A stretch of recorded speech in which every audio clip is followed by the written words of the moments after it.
et de freiner son expansion dans toutes les provinces.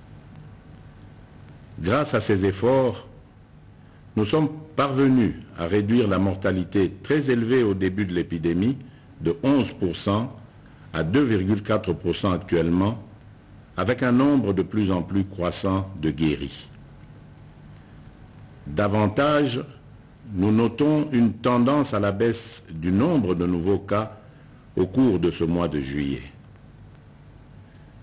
Ce bilan nous place sur le plan africain à la 9e place en termes de nombre de cas et à la 12e place en termes de nombre de décès, déjouant ainsi toutes les prévisions catastrophiques qui ont été prédites pour notre pays au début de l'épidémie. Mais très chers compatriotes, cette nouvelle maladie qui a surpris toute l'humanité a causé des conséquences néfastes sur le plan sanitaire, économique et social. Aucun pays n'est épargné, même ceux qui disposent des meilleurs systèmes de santé et de protection sociale. Les mesures prises ont obligé nos enfants, nos parents, les agents publics et ceux du secteur privé à rester confinés chez eux. Elles ont impacté et continuent d'impacter sur le fonctionnement des institutions de la République, sur les entreprises publiques et privées, ainsi que sur les relations bi- et multilatérales. Les leçons et expériences de 4 mois de lutte nous ont appris que nous devons vivre avec cette maladie sans peur ni stigmatisation. Nous devons ainsi adapter nos stratégies de lutte et de prévention contre ce fléau en tenant compte de cette évidence. Face à cette réalité, un consensus s'est dégagé entre le Parlement, le gouvernement et la société civile, ainsi que le secteur privé et les partenaires techniques et financiers, sur la nécessité de sortir de l'état d'urgence en continuant la lutte contre la Covid-19 à travers des mesures sanitaires, administratives et de police non dérogatoires aux libertés individuelles et collectives. Mes très chers compatriotes, aujourd'hui, 21 juillet 2020, à minuit, prend fin l'état d'urgence proclamé pour faire face à l'épidémie de Covid-19 en date du 24 mars 2020 et renouvelé à 6 reprises. Les mesures y relatives cessent d'avoir effet. Cependant, il doit être clairement entendu que la fin de l'état d'urgence ne veut pas dire la fin de l'épidémie de Covid-19 dans notre pays. Par contre, c'est l'indication pour toute notre nation de revenir progressivement à une vie normale tout en respectant les gestes barrières et d'autres mesures y relatives. Il est donc question de faire l'équilibre entre notre santé physique, celle de notre économie et la stabilité de notre société.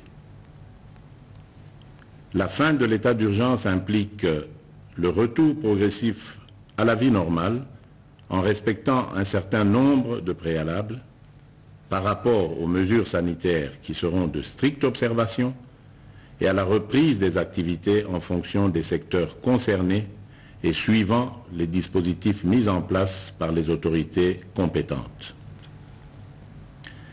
Mes très chers compatriotes, ces préalables comprendront l'engagement des responsables à faire respecter les mesures spécifiques prises par le gouvernement, le renforcement de la sensibilisation et de la communication sur la maladie et sa prévention, ainsi que l'implication des différents acteurs engagés dans la lutte contre la Covid-19 à tous les niveaux. Quant aux mesures qui doivent accompagner le retour progressif à la vie normale, j'instruis ce qui suit. Premièrement, à partir de ce 22 juillet 2020, la reprise des activités commerciales, magasins, banques, restaurants, cafés, bars, entreprises, etc. La reprise des rassemblements, réunions et célébrations. La reprise des transports en commun. Deuxièmement, à partir du 3 août 2020, la reprise des écoles et des universités, en commençant par les classes et promotions terminales. Troisièmement, à partir du 3 août 2020, la réouverture des églises et lieux de culte, la reprise des mouvements migratoires, l'ouverture des ports, aéroports et frontières, la réouverture des discothèques, stades et salles de spectacle. Toutefois, pour les funérailles, les dispositifs actuels restent maintenus et doivent être de stricte application. Dans ce contexte, il sied de préciser que les modalités pratiques de reprise dans les différents secteurs seront déterminées par les autorités nationales, provinciales et locales compétentes. S'agissant des mesures sanitaires qui doivent impérativement accompagner la reprise, je rappelle la nécessité d'observer partout et en tout temps les mesures barrières ci-après.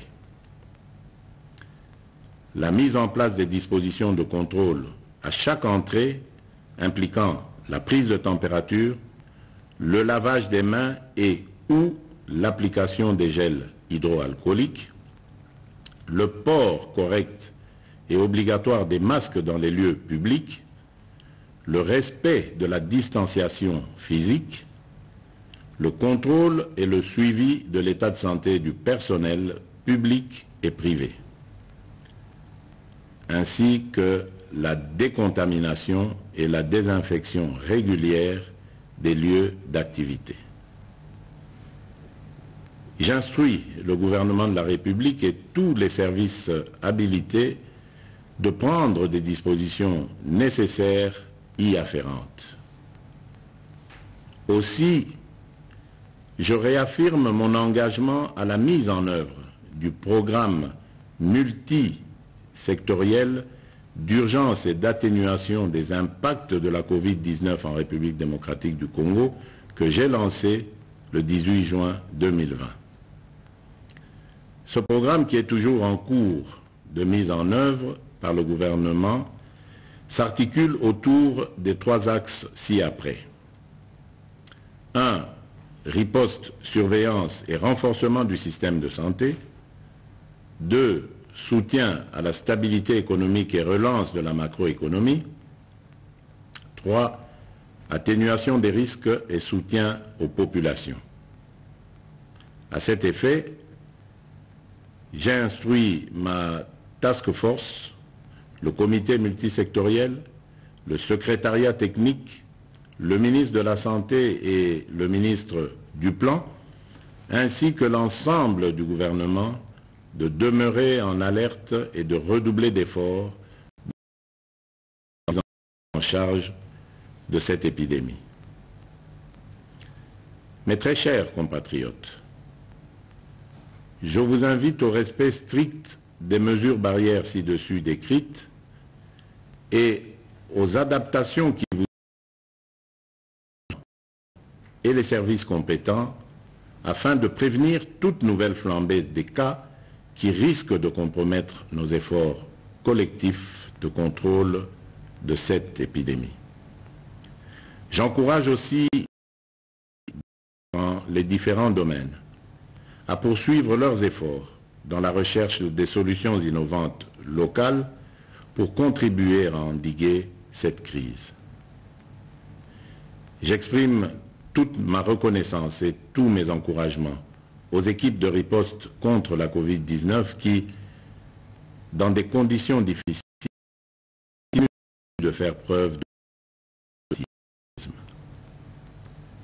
Je remercie aussi tous les partenaires bi- et multilatéraux qui nous assistent dans cette guerre contre la pandémie. Mes très chers compatriotes, au moment où nous amorçons une autre étape dans cette crise, je ne peux pas oublier toutes ces familles qui ont été directement victimes de ce fléau et pour lesquelles j'exprime toute ma compassion et celle de la nation tout entière. Mes pensées vont également et spécialement au personnel soignant qui, du reste, ont payé un lourd tribut en vies humaines dans l'exercice de leurs fonctions. Mes très chers compatriotes, notre devenir et notre avenir dépendront de notre conscience, de notre comportement, de notre discipline et de notre solidarité, sans oublier notre profonde confiance et notre foi en la grâce divine. Que Dieu bénisse la République démocratique du Congo. Je vous remercie.